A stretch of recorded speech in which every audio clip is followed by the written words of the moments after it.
Do you want to be healthier, yet you just don't know what to do? All these shows telling you this and that, but nothing seems to work.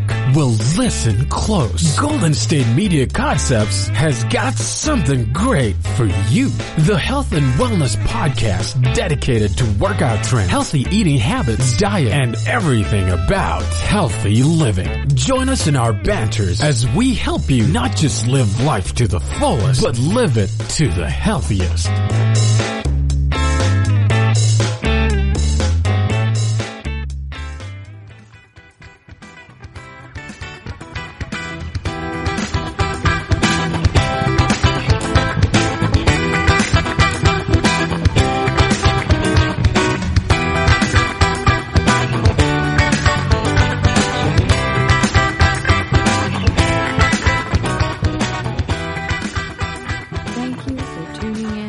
GSMC Health and Wellness Podcast, brought to you by the GSMC Podcast Network.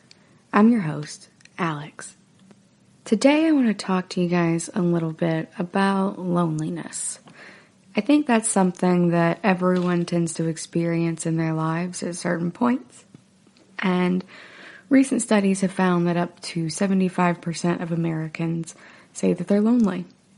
As an introvert who tends to be home a lot, there is a difference for me between being lonely and being alone.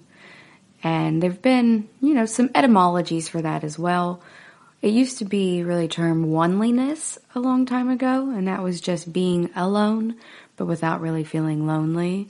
And then it became known more as something that was detrimental for you, or was viewed as something that was negative.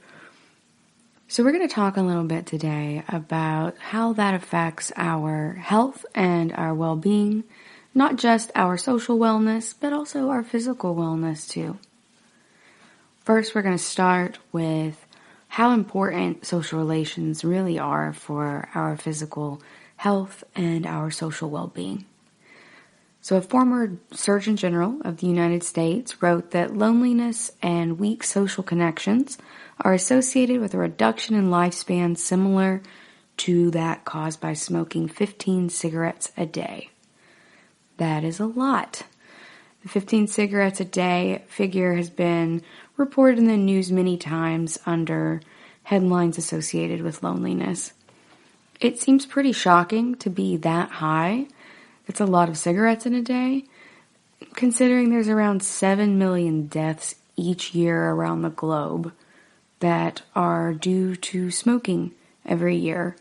And, all these publications that say that one cigarette reduces your lifespan by 11 minutes. So we're going to talk a little bit more in depth about something that I think a lot of us deal with in our day-to-day lives, but we don't tend to take it that seriously when we think about it for our health. Sure, loneliness can make us miserable, but it can also really have far-reaching repercussions on our health.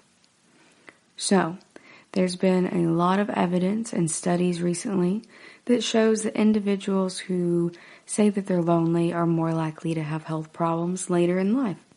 There's also a lot of evidence that supports the idea that there are biological mechanisms that set off unconscious fight or flight type of responses, like your body is seeking out some sort of social threat and is creating some cognitive biases and can cause you to have trouble sleeping or getting good sleep and affecting your hormones in a negative way. It's likely there is a causal link to allow us to see the loneliness has a lot of ties to key metrics of health like life expectancy, but they need to do some more studies on that in the meantime. We are having trouble scientifically pinning down the magnitude of the effect of loneliness on health, but that doesn't mean that we should dismiss all of this evidence entirely. It just means that we need to do more studies and more research to see exactly how far-reaching loneliness is on our health and wellness and what all it can really impact, like to the degree, the depth, breadth, all that jazz. So they've done a lot of observational studies trying to measure loneliness. One of the ways that psychologists and social neuroscientists frequently discuss loneliness is as painful isolation. Because solitude is just being alone. That means that you are just alone with no judging words for that. Whereas painful isolation indicates that it's something the person does not really enjoy. So I like my solitude. I don't actually feel lonely very frequently, but I have felt lonely even being in crowds of people. And if you also feel that way, then you very well may be an introvert like me, who has trouble connecting with people sometimes and gets nervous in social situations, but otherwise enjoys solitude. And I really do. I like my own company. I like being able to sit in the quiet and read books. And that's just nice for me. So for me, it's mostly solitude. But when we're talking about loneliness in this regard, we're talking about painful isolation. So it's, feeling distress from having unmet expectations about the types of relationships we wish to have with other people. A lot of researchers use different types of data to measure solitude and loneliness. Generally, it's in the form of surveys. So they will just ask people about different aspects of their lives, like, do you live alone or with other people? How much time do you spend with other people in a certain window of time, like last week or last month? Or in a specific context, like, do you go to a lot of social events like clubs or places of worship? And do you experience feelings of loneliness? Like, if something big is going on in your life or something painful, do you feel like you have someone to share your triumphs and your concerns with? A lot of researchers study these survey responses separately, but they'll often compile them into a big index that lets them measure them against each other. So even though these are a type of data that it's not measuring how lonely someone is, it's just getting these verbal responses from them, they can go through there and code them in order to study them statistically as well. They do that a lot in medical anthropology and a lot of social science. So you can still study these mathematically by coding them into categories. I think that is really interesting, and if you are curious about how that works, that's how they do. They go through and they kind of read through the transcriptions and they have preset categories and they go, okay, this one's a 1, this is a 2, this is a 3, and go from there. Now, the surveys do confirm that people respond differently to questions about loneliness and physical social isolation. So a lot of folks don't tend to understand the two as being very distinct issues. Like I said before, I felt lonely in groups before, and that is your subjective loneliness. Whereas physical social isolation, you're not even around other people in order to feel anything but oneliness or loneliness. You are in solitude at that point. And you may feel loneliness in solitude, but subjective loneliness can be felt anywhere. So we see a lot of levels of loneliness being very high with a lot of divergence across different countries. So depending on where you live, you may feel more lonely than you do in other areas. I think that's really interesting, and I think it has a lot of cultural components regarding, familial structures. So whether you tend to live with your family after a certain age, or if you are expected to leave the nest at 18 or so. Also in regards to probably socioeconomic status. I know a lot of folks in my personal experience tend to live closer to their families if you need help with childcare and stuff, because that is very expensive. And some people, like me, just like to live near other people as well. I love living with other people. Now I know I already said I love my solitude, and I do, but I can have both solitude and live with other people, particularly if the other people are also introverts. If I want to be alone for a while, I can also just go and take a nice hot bath for 45 minutes or so. Watch an episode of The Magicians or something in the bathtub, and I can be totally fine and solid in my solitude there, really regrouping and relaxing away from other people at that point. I call it, extreme introverting or hermiting. So you've probably referred to it in a similar aspect in your own lives if you're an introvert. But also, I just am very clear about my boundaries and stuff with my friends. And I'm like, hey, I love you, but you've been at my house for 3 days and I need to go and be alone for a little bit. You're welcome to chill on the couch and still watch TV and stuff, and I'd really like to hang after I'm done being in my solitude, but I need like an hour or so to myself to recharge for a little bit so that I can be good company. And my friends are really receptive to it. You would be really surprised if you frame it from a place of love and kindness, how people are really receptive towards your needs. So that's all I do is I just say, hey, I love you, but I need a little bit of me time and I will be back out there in a little bit. And they're totally fine with it. And then we just hang out afterwards like nothing happened. They just understand that they're extroverts and I'm an introvert and I need to go and take a nap or be alone for a little bit, read a book in the quiet. All right, we're going to go on a quick break, and when we come back, we're going to talk about the link between loneliness and physical health. Stay tuned.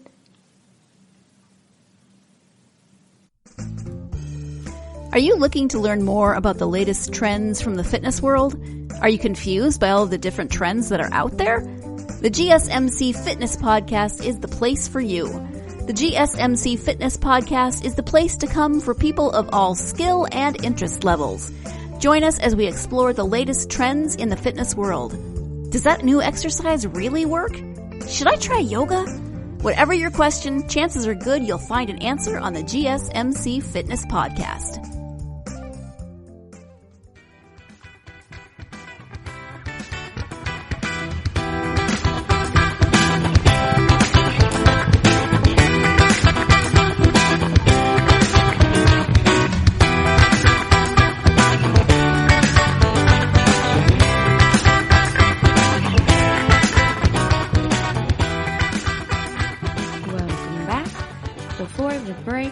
Talking about how loneliness is different from objective solitude, like living alone, and how it is correlated with people having more health issues and a higher likelihood of death in general.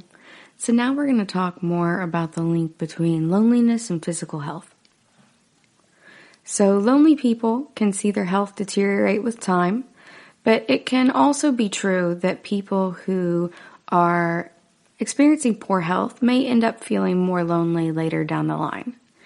I've seen that happen a lot with some of my friends who go through really difficult illnesses like cancer with themselves or with their children because people don't know how to talk to them about it. They don't know how to have these difficult conversations about, hey, this is a terrible thing that you're going through and this is outside of my experience.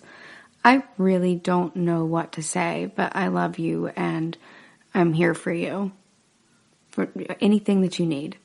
That's really all that they need is for you to let them know that it's okay for them to not be okay and that you're there for them. You don't need to have the perfect words to say to someone in those situations. The perfect words don't really exist, to be honest. But I have often seen when my friends go through things like that, or even my family, that people tend to drop off. People you thought were some of your best friends because they are just so uncomfortable with the concept of your mortality in general and losing their friend, or they are just not sure what to say to a grieving parent or someone who is grieving for their own mortality at that point. And it can be very isolating for people who have poor health. So make sure that you reach out to your friends who are experiencing long-term healthcare issues. It's important that you're there for them, even if you just drop them a line and go, hey, I'm thinking of you. That's all that they really need. They want to know that you're there and that if they need to cry and they're upset about stuff, that it's okay to not be okay, that they can be mad and they can be frustrated. I've already done a previous episode that had a segment regarding how to have those emotionally difficult conversations with folks, and I recommend that you check that out if you have trouble speaking to people who are grieving at that point. Your friends need you then more than ever, and we have to push through our discomfort to really be there for other people and embrace the kindness that's within us and kind of turn it outwards towards others. So I really want you guys to consider that. Your loneliness can stem from your health issues, and it can also cause health issues. So it's important to really study this cross-sectionally, and psychologists and social neuroscientists do study it that way.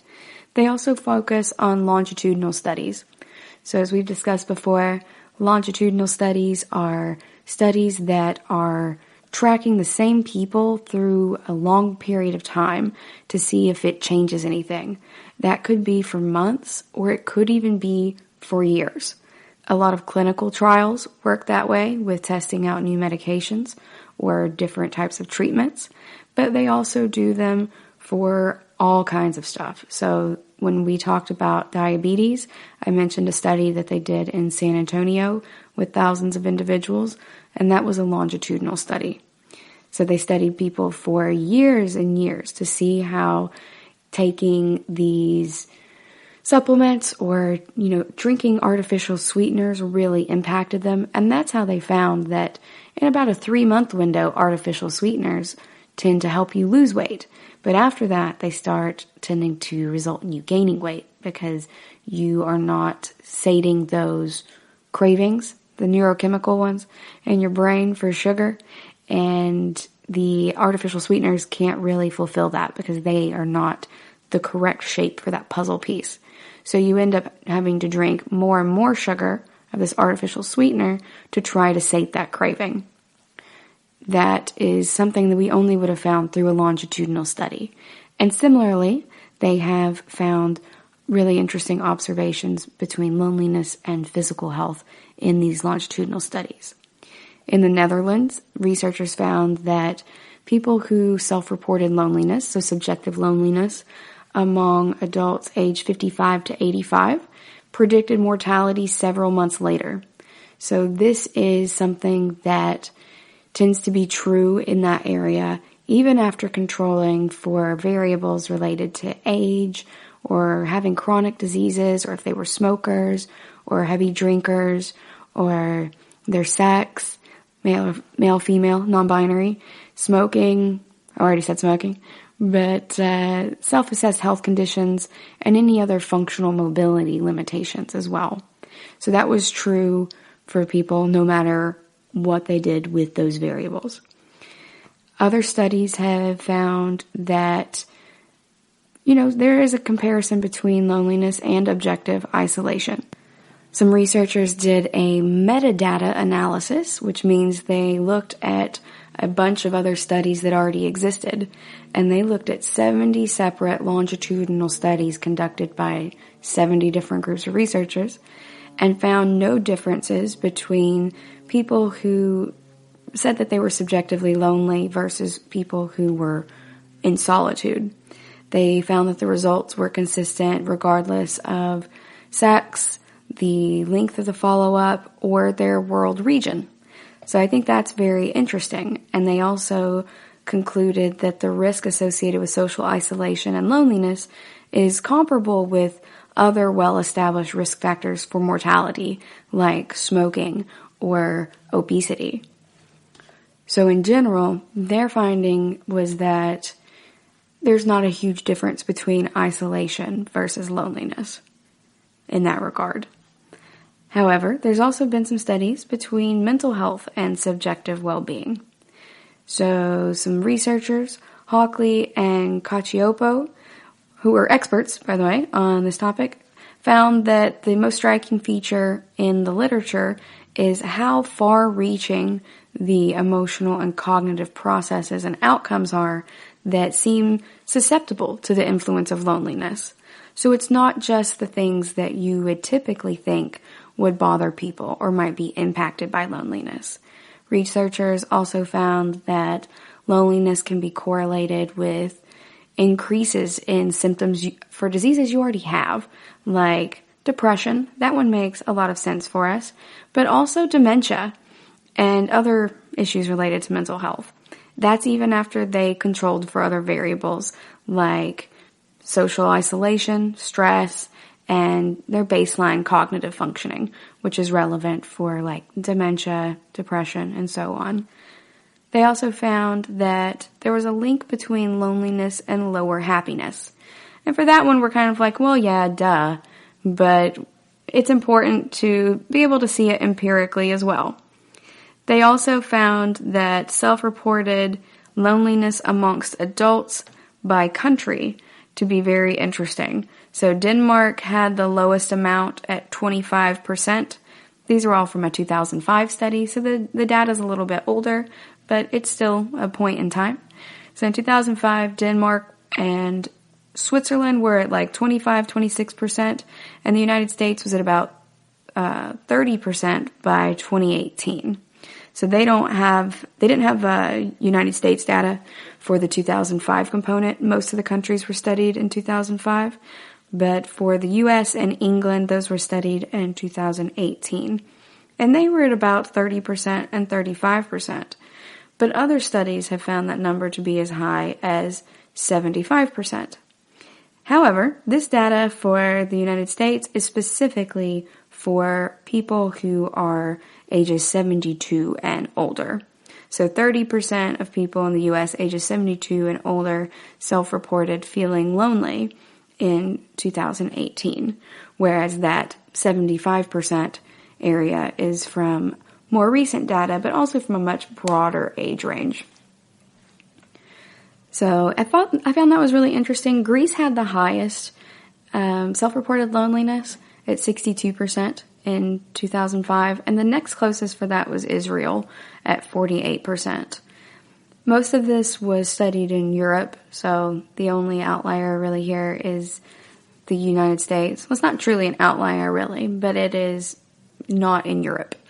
So it was European countries and the U.S. in this aspect. I'm not really surprised to see that Denmark and Switzerland are, some of the least lonely areas. They have some of the highest happiness ratings in the world. I believe Denmark is generally the happiest country in the world, Denmark or France. So that's really cool to see that in regards to loneliness as well. So since they found the link between loneliness and happiness, I'm not really surprised to see that Denmark has the lowest amount of loneliness because they have the highest amount of happiness. All right, we're going to go on another break, and when we come back, we're going to talk about different mechanisms of loneliness, including some studies with rats and what those can tell us. Tired of searching the vast jungle of podcasts? Now listen close and hear this out. There's a podcast network that covers just about everything that you've been searching. Hey! The Golden State Media Concepts Podcast Network is here. Nothing less than a podcast bliss with endless hours of podcast coverage. From news, sports, music, fashion, cooking, entertainment, fantasy, football, and so much more. So stop lurking around and go straight out to the Golden State Media Concepts Podcast Network. Guaranteed to fill that podcast itch. Whatever it may be. Visit us at www.gsmcpodcast.com. Follow us on Facebook and Twitter, and download us on iTunes, SoundCloud, and Google Play.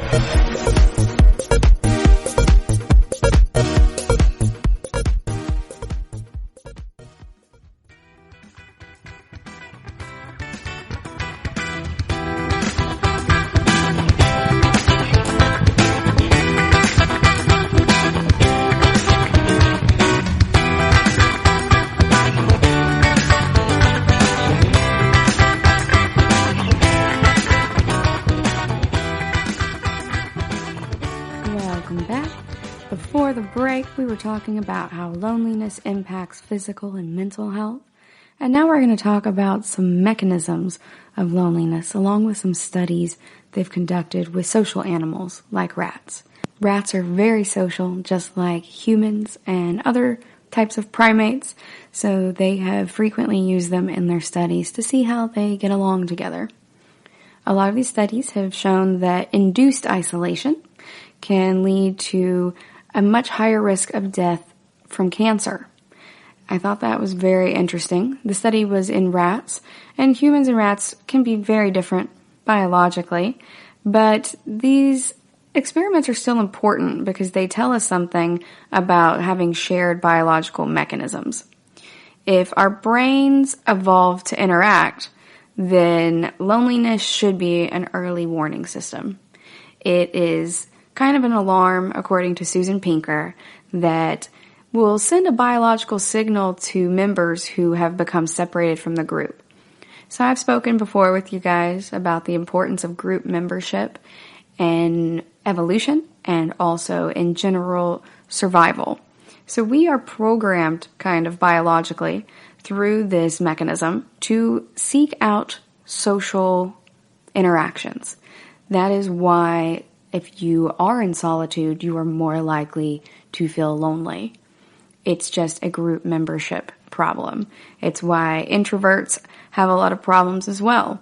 You are, I think, more likely to be lonely if you are introverted in a lot of ways. If you are someone who is so introverted that you have trouble establishing relationships with people, or if you're like me, you get nervous in certain situations and you hit that extrovert panic button, and that's not really who you are, but that is just what you do in those situations. And sometimes it can be really helpful for you in helping you to get out of your brain long enough to make connections. And other times it can be detrimental and it can freak people out or push them away. And then you're left with a sense of feeling like that person doesn't like you, not even for who you are, but for who you freaked out and acted like while you were nervous. And that can happen to everybody in certain situations. But it's important to become comfortable with yourself. It's important to be comfortable in loneliness, but if you're experiencing loneliness, listen to your body. Your body is telling you, hey, we need to go and get some social interaction. It's really difficult to override these biological mechanisms with cultural mores.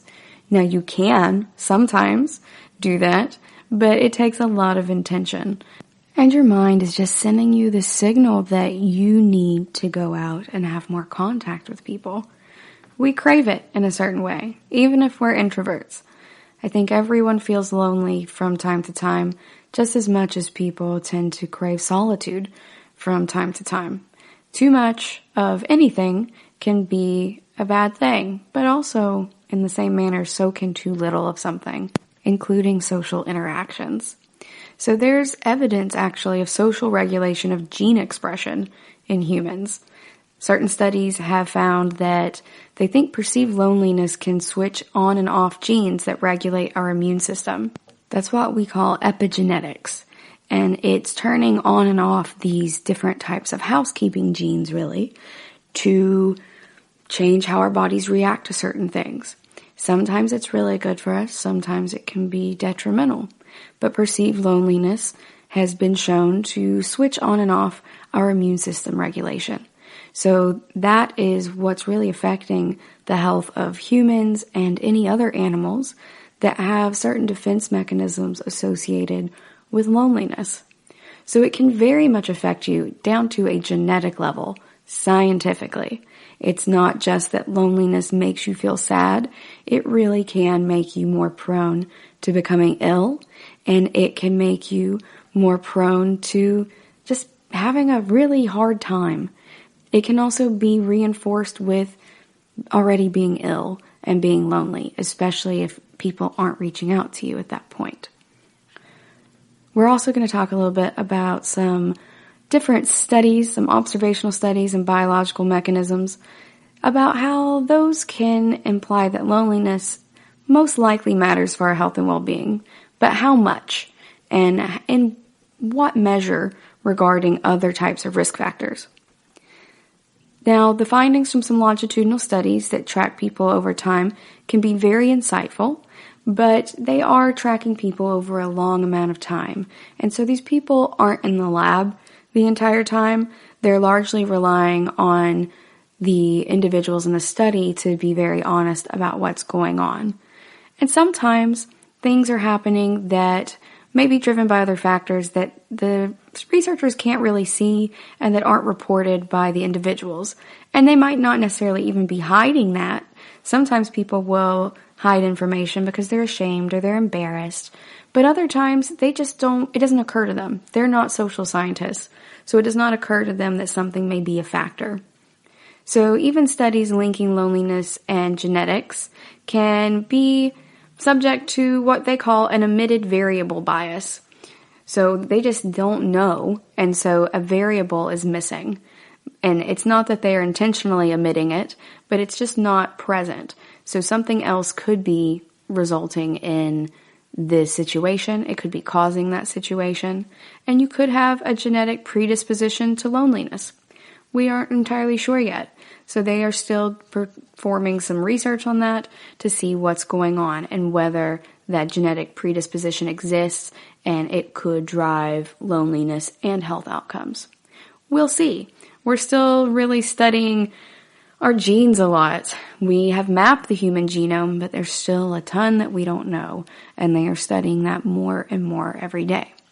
That's why I think it's really important to have interdepartmental studies and to, have social scientists learn how to read gene expression or to partner with people from the biology and genetics department so they can go, hey, I'm interested in loneliness and whether this has any type of genetic expression. What do you think about that? And where should we look for that? What locus might that be at? So it's really important to have a lot of intersectional studies. I think that's true for a lot of anthropology and feminism, but also it's super important for science. We need to figure out what's going on by partnering with each other instead of trying to amass all of the knowledge on our own. So we struggle to pin down the magnitude of the effect of loneliness, but that doesn't mean that we should entirely dismiss all the available evidence. It would be really great if we had some randomized control trials that test positive interventions to reduce loneliness. So we need geneticists, we need psychologists, we need social neuroscientists. In this regard, we could use help from anthropologists as well to really understand what's going on with folks. If we could see if someone is really impacted, is it really 15 cigarettes per day? Is that roughly correct for the average person? And how much variability is there beyond the average person? We want to know what they call the standard deviation, which is exactly that. How much variability there is in either direction outward from the average. So getting a better understanding of that magnitude, the depth and the breadth of how loneliness impacts health is very important because it's very common and it is a global issue. It's also very complicated. There's a lot more that goes on with loneliness than just being alone or being sad about being alone. It can impact dementia, depression, all kinds of other health outcomes, physical health outcomes as well.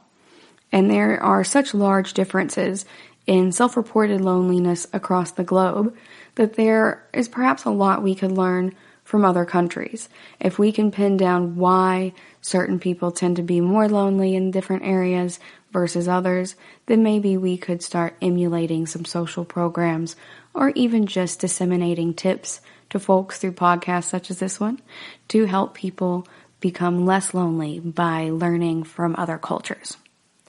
We're going to go on another break, and when we come back, we're going to talk some more about chronic loneliness. Stay tuned.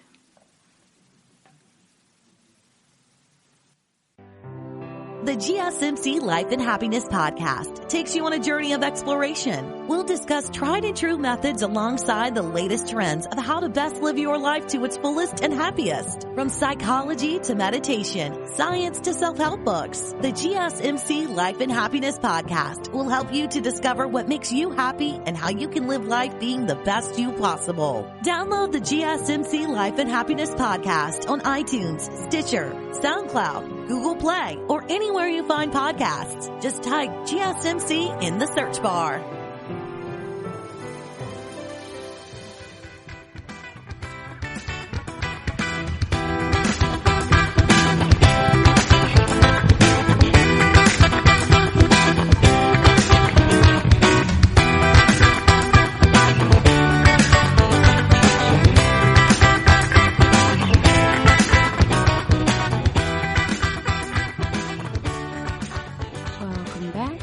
Before the break, we were discussing loneliness and how it can impact our health.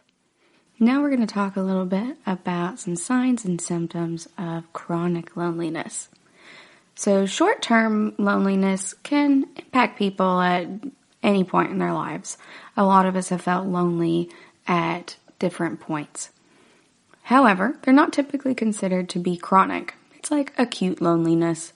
It's like generally, if you just get a random headache, you're just feeling lonely sometimes, like that. Whereas if you have like chronic migraines, that's a little bit different. And when you have feelings of loneliness that are long-term, it can really impact your life a lot more than these individual small units of loneliness. Now, that's not to invalidate your feelings of loneliness at all, but rather to say that feeling lonely frequently and long-term, chronically, can give you it can have a bigger impact on your physical and mental health than these little discrete units of loneliness can. So, what is chronic loneliness? It is the type of loneliness you get when you are very uncomfortable with your social isolation and it goes on for long periods of time. It's like a constant, unrelenting feeling of being alone and not able to reach out to anyone to discuss things with. Your triumphs, your tribulations, all of it. You feel like you don't have anyone that you can connect with on a deeper level. It's also often accompanied by a deep-rooted feeling of inadequacy or self-loathing or poor self-esteem. So ongoing loneliness can even get people who are extroverted. Just because you're extroverted and you enjoy being with other people and being with other people helps recharge you, you can still be lonely. Being, the life of the party doesn't mean that you can't be lonely.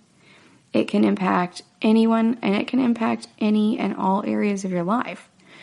So how do we know if it counts as chronic loneliness at this point? It's going to depend on who you are as a person, but if you consistently feel some or all of the following, then you may be dealing with chronic loneliness. So if you have trouble connecting with people on a deeper, more intimate level, like you have friends and family, but a lot of your interactions with people are superficial. You don't really feel connected in a fulfilling way. And it seems like that's just how it is with just about everyone in your life. If you feel like you don't have any close friends or best friends or anyone who truly gets you, then you may be chronically lonely. Because you have your friends and who are casual acquaintances and such, but you just don't feel seen or understood. If you have a lot of overwhelming feelings of isolation, even if you're in a crowd, then, you're surrounded by lots of people at a party, but you feel separate and disengaged. It's not the same as being introverted per se. This means that you're distressed by it. If you are just chilling at a party, hanging out with the cat because that's where you're more comfortable and you're not bothered by it, then that's totally fine. That's just you being introverted. But if you are distressed by it and you feel like you're separated from everyone else or that no one wants to hang with you, that can be some of that self-esteem issues that coincide with loneliness. The same thing can be said if you're at not just a party, but a concert or a conference, or you're on public transit, or you're down a busy street. It's like you're in your own bubble and it bothers you. If you have negative feelings of self-doubt and self-worth, then that can be a lot of it as well. Do you feel like you're not good enough for other people? Or when people disappoint you, you're like, hey, I kind of had that coming. You're right. What was I thinking pursuing somebody like that? They are way out of my league. Those types of feelings, if you have them long term, are a possible symptom of chronic loneliness. It might not be the loneliness itself, though. It just may be something that is corresponding with your self-image because of the loneliness. It may be correlated, it may be causative. Could be either one. If you try to reach out to someone and connect, you feel like it's not reciprocated by them, like you're not seen or heard by them or understood in any way, or they don't try to reach out ever either, then that could be it as well. If you feel exhausted or burned out when you try to engage socially, that could just be, introverting. That can be difficult. But if you are also feeling lonely in those situations, it can leave you really tired if you're trying to be social with others. You're pushing yourself out of your comfort zone to really make a connection with someone, and that's good that you're trying to do something about it, but it can make you really tired or make you feel drained and burned out. And being drained like that all the time can lead to sleep problems or bad diet, poor nutrition. It can also lead to a weakened immune system. Chronic loneliness can lead to other health problems, as we discussed in a previous segment, but it can specifically drive up cortisol levels in your body. Chronic loneliness is going to make your body feel like it's stressed. The cortisol is going to build up in your body, and it can lead to inflammation. It can promote more weight gain. It can also result in insulin resistance, as we discussed in the diabetes episode. It can also give you problems with concentrating. It can really impact all areas of your life. You're going to have trouble sleeping as well. If we don't really address these symptoms and we don't address chronic loneliness as the cause as well, it can give you more serious medical and emotional issues too. So it can lead to sleep disorders, not just a little bit of trouble sleeping, but chronic long-term sleep disorders, type 2 diabetes, heart disease, high blood pressure, other cardiovascular issues, depression, and other mental health and emotional problems, or even substance abuse. So there's a possibility for chronic loneliness to really shorten your lifespan in a variety of different ways. Your mental health, your emotional wellness, your physical health, and your choices that you make every day regarding what you put into your body, whether that be proper nutrition or substances that are, drug related. If you feel that you're suffering with long-term loneliness or feelings of loneliness, you should talk to your doctor or your therapist. A lot of times your family practitioner can have some information for you as well, or they can even offer you a prescription if your loneliness has led to depression. They can also refer you out to a counselor or therapist. If you don't know how to find a therapist in your area, you can go to Psychology Today and they can help you find one. So it's a website and you search for therapists on there. My friend who has her doctorate in psychology now, and she is a counselor, has recommended that for anyone who is out there looking for a therapist. It helps you find it by the types of issues they treat and searching in your general area. You may also be able to find them on websites like ZocDoc. So check that online, or just talk to your local family doctor. Talk to your general practitioner, and they should be able to maybe also give you a referral. Even GYNs can tend to give you a referral. They ask you if you're depressed a lot in your intros to your exams because they want to know if they need to refer you out. Sometimes they're able to treat you themselves, like my nurse practitioner can. And other times they'll say, hey, I want to go ahead and give you medication, but also if you're interested in a therapist, there are some really good ones around here. I can give you a card for one. So that's really helpful as well. There are several different ways that you can find one. And you can also just ask your friends, hey, who do you go to? So some of my friends go to my same nurse practitioner, even though we all live in different cities now. So each of us is having to drive like 45 minutes to the nurse practitioner. But she is worth it because we found a doctor who we feel listens to us and is putting us on a program that we feel works the best. She's great about checking in with us and also about communicating online in between visits if we need that. So find out from your friends. Say, hey, I heard you say before you were on Prozac or whatever, that you are on medication for anxiety or depression. I'm kind of feeling like I'm depressed at this point too. Would you mind telling me about your doctor? Would you mind if I went to your doctor? I don't mind at all. I'm glad to refer people out. My doctor's done a lot for me, and I want to help my friends as well. So that is never a concern. I'm like, yes, go to my doctor. It's not like she's going to tell you all my secrets. And if you're a close friend of mine, you already know my secrets, so it doesn't matter. All right, we're going to go on another break. And when we come back, we're going to talk about what chronic loneliness does to our brains.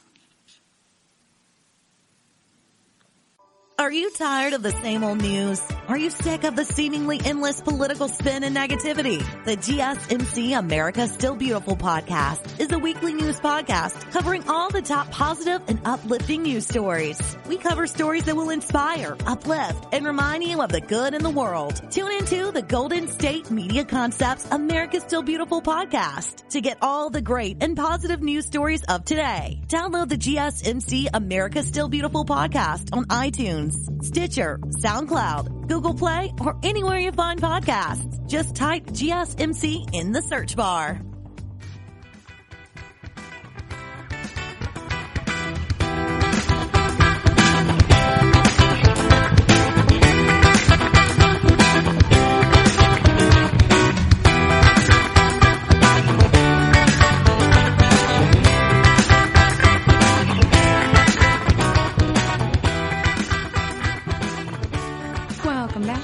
Before the break, we were discussing symptoms of chronic loneliness and how it can lead to certain types of health problems, as well as how to tell if you have chronic loneliness. Now we're going to talk a little bit about what it does to your brain. Research has shown that chronic loneliness can significantly impact your brain health. They even think that there could be a link between loneliness and increased risks for dementia and Alzheimer's.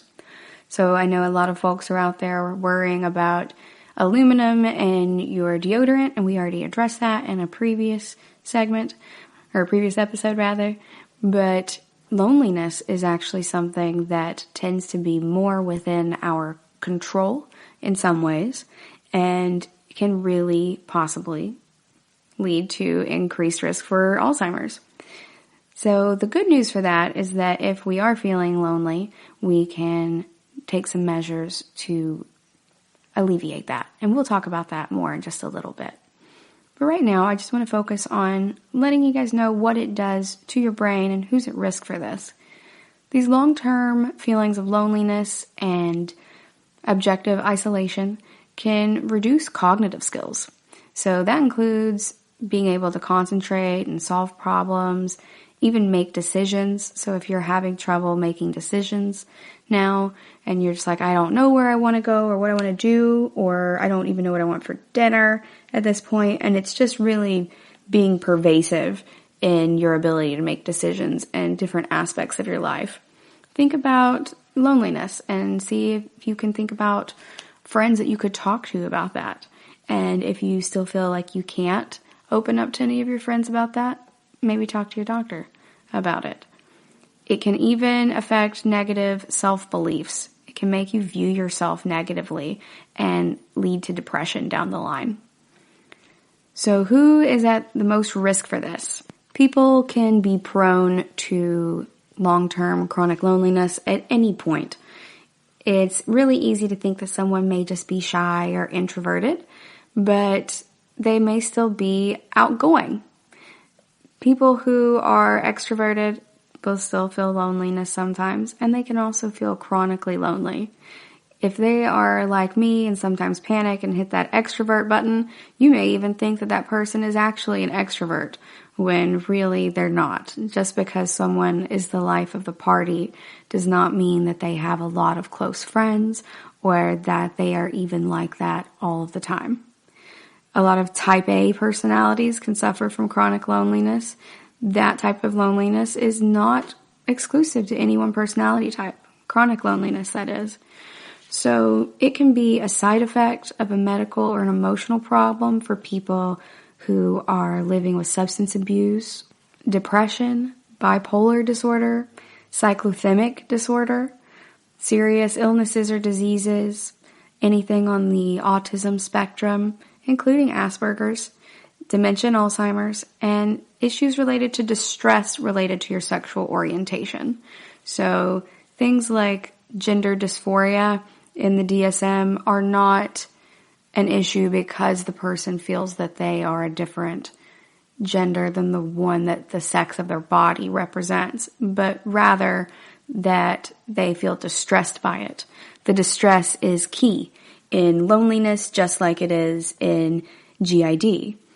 And the same can be true for sexual orientation issues. If you grew up really religious and you're feeling really upset about your attraction to people of the same sex, then that can also lead to a lot of chronic loneliness issues and feelings of isolation because you're having some emotional issues with those feelings. You're kind of battling within yourself at that point.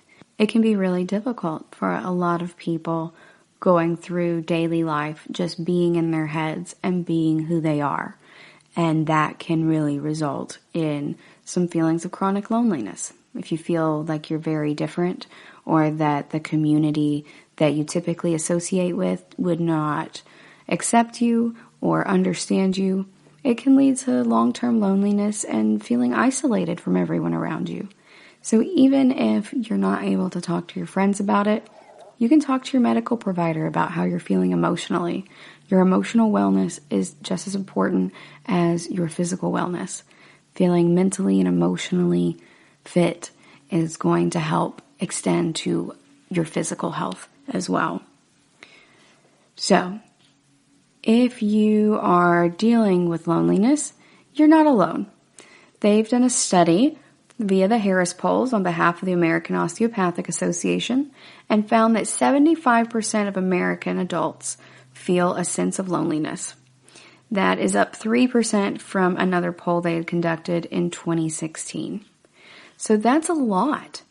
It can significantly impact our overall well-being, feeling lonely and feeling isolated.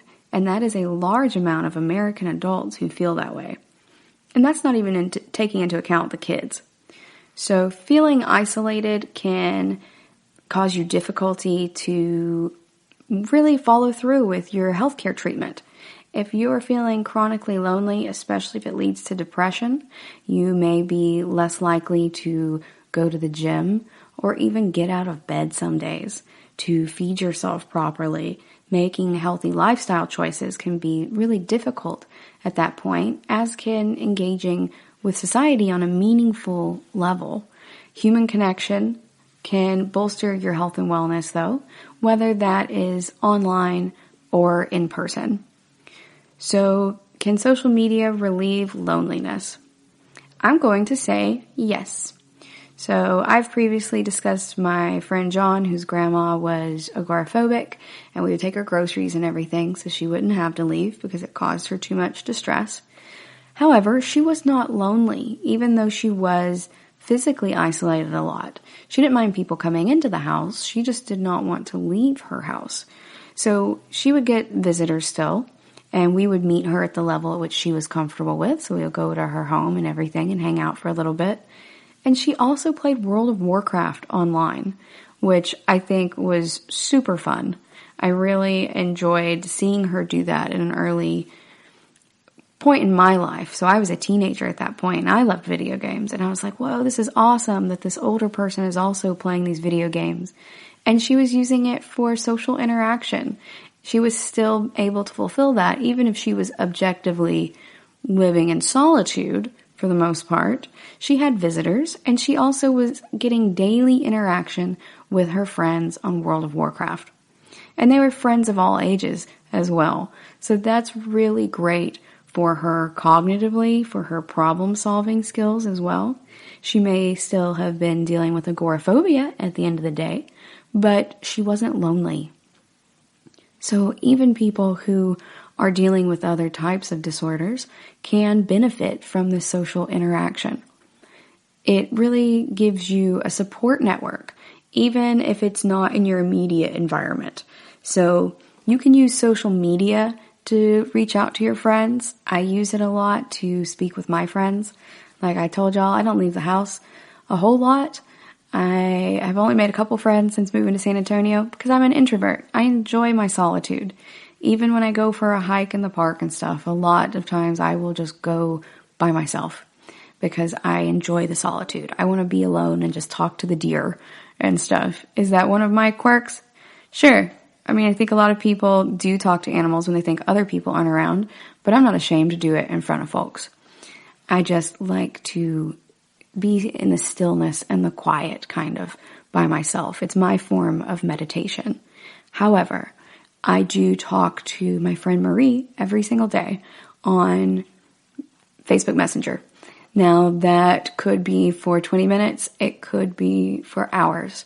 But sometimes we split it up and we talk throughout the day. Sometimes for hours and hours and hours. And other times, it's like, hey, I've got time for 20 minutes.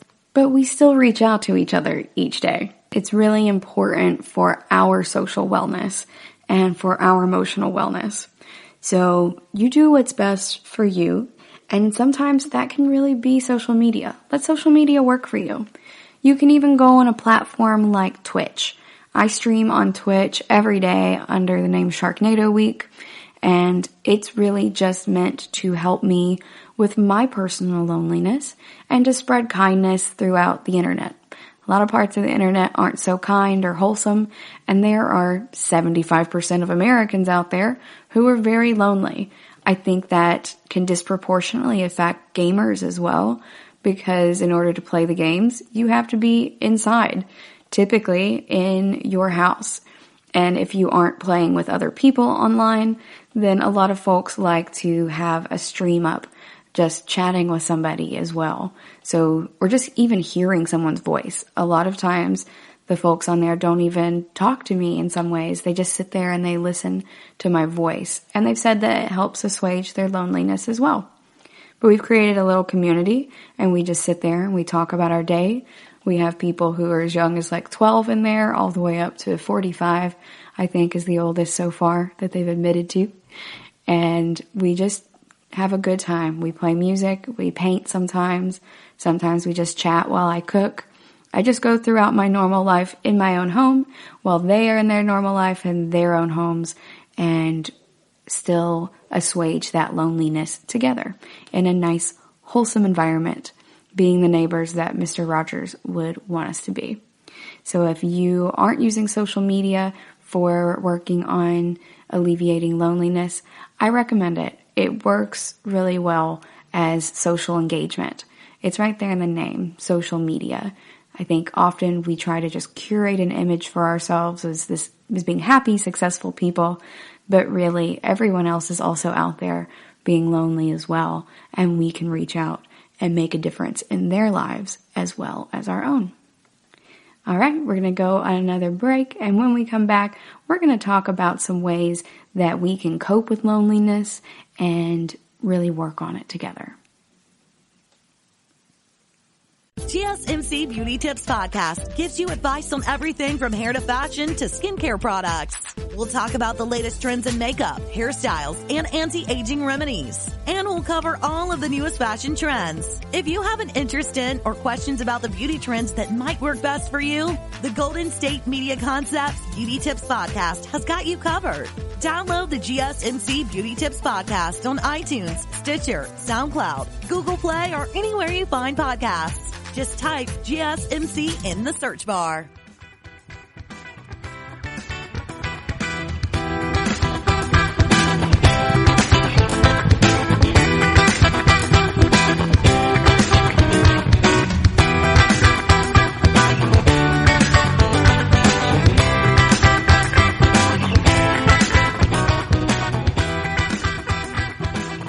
Welcome back.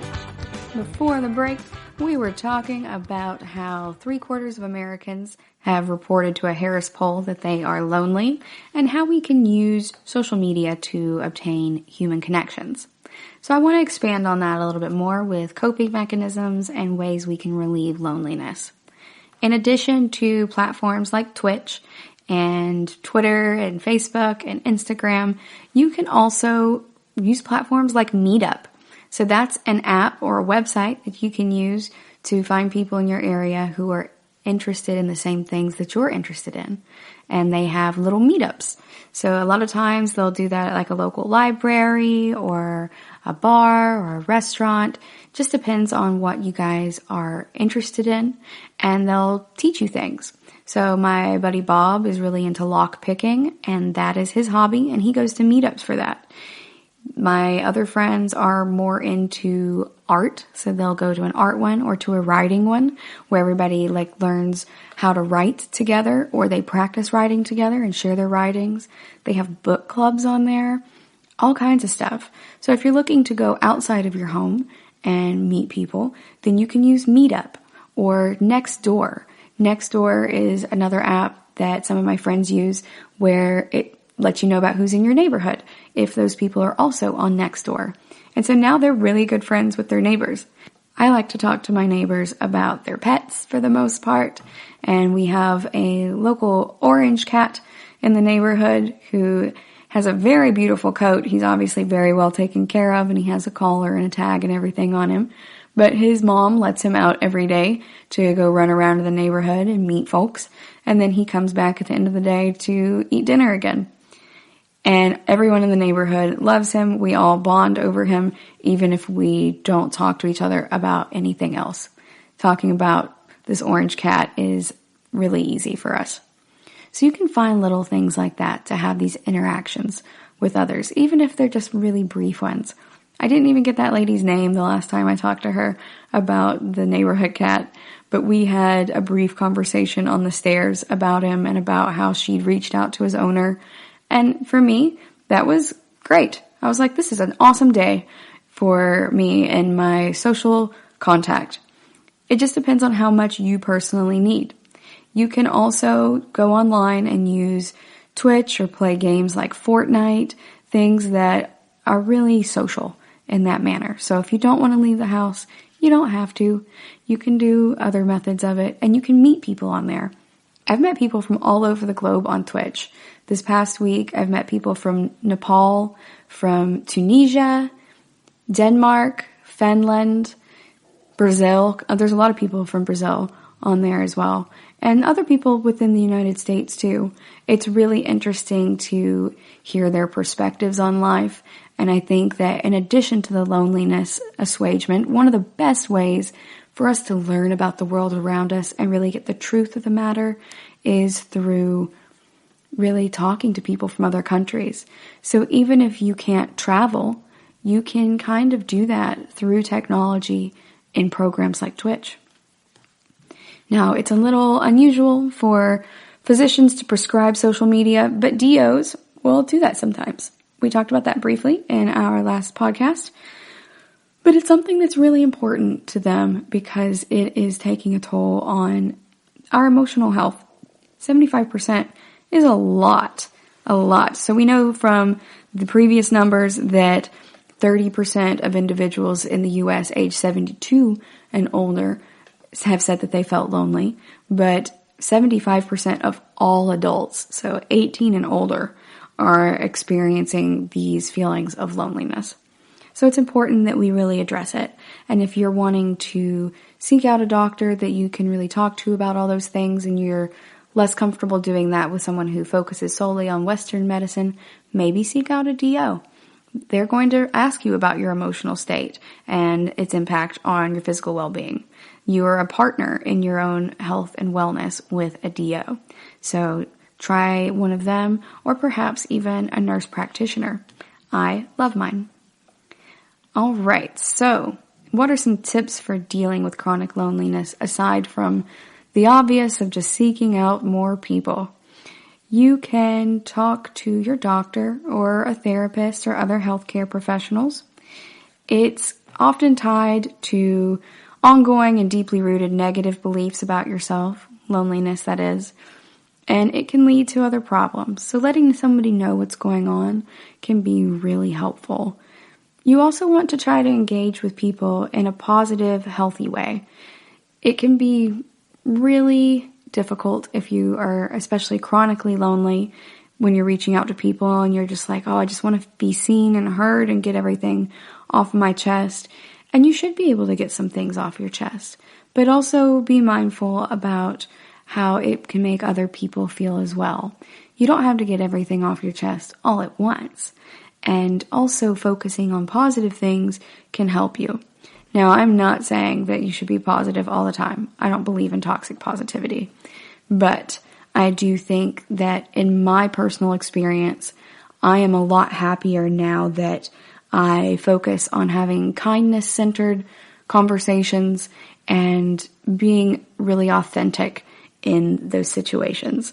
I journal out a lot of my negative thoughts, and then if I still need to talk to them about them with someone, I can reach out to my best friends and talk to them about that.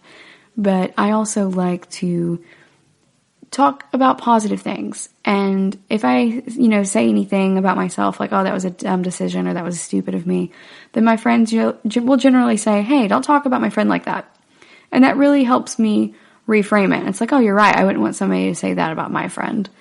I shouldn't say that about myself. And that's been super helpful for me.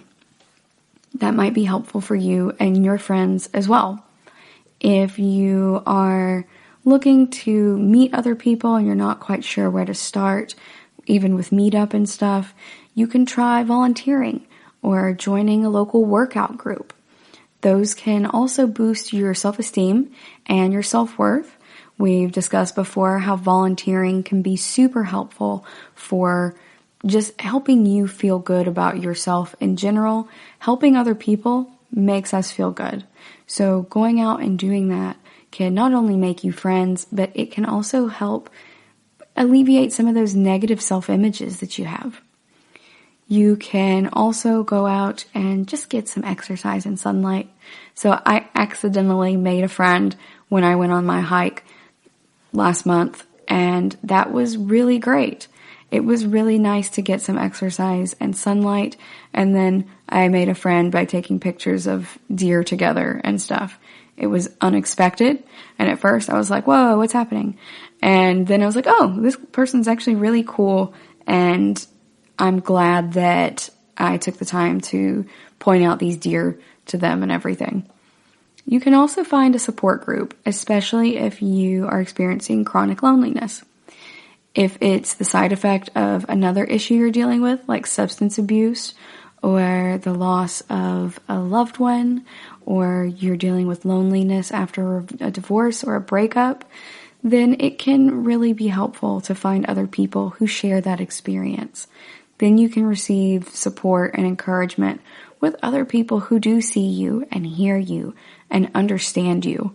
And sometimes just being around people who can empathize with what you're going through instead of just sympathizing can be very helpful in feeling seen, and that can help assuage the loneliness.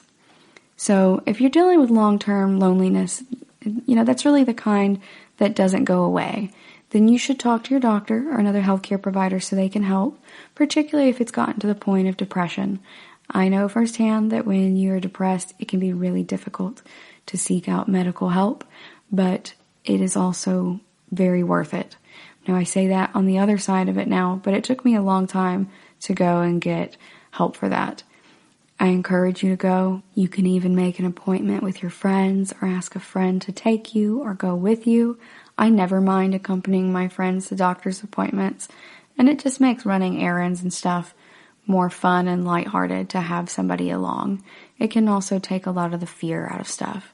If you want them to wait in the waiting room, they can. If you want them to come back in the exam room with you, they can. As long as it's not at Planned Parenthood. Planned Parenthood, they won't allow you in the back because they want to make sure that you're not being abused by a partner. So that one, you'll have to go back by yourself. But they can wait with you in the waiting room.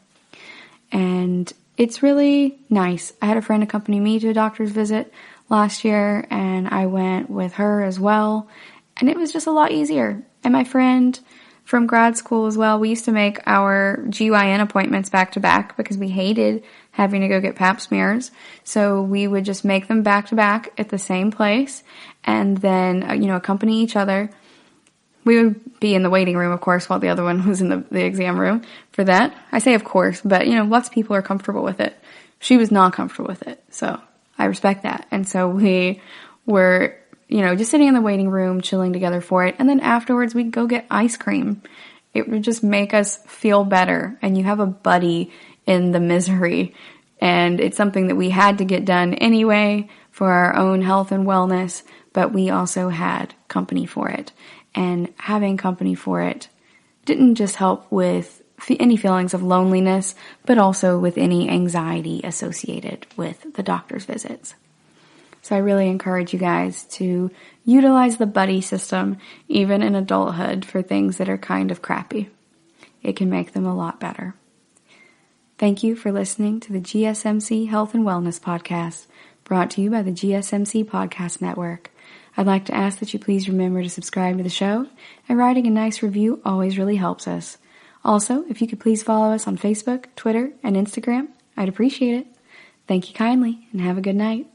You've been listening to the Golden State Media Concepts Health and Wellness Podcast, part of the Golden State Media Concepts Podcast Network. You can find this show and others like it at www.gsmcpodcast.com. Download our podcast on iTunes, Stitcher, SoundCloud, and Google Play. Just type in GSMC to find all the shows from the Golden State Media Concepts Podcast Network, from movies to music, from sports to entertainment, and even weird news. You can also follow us on Twitter and on Facebook. Thank you, and we hope you have enjoyed today's program.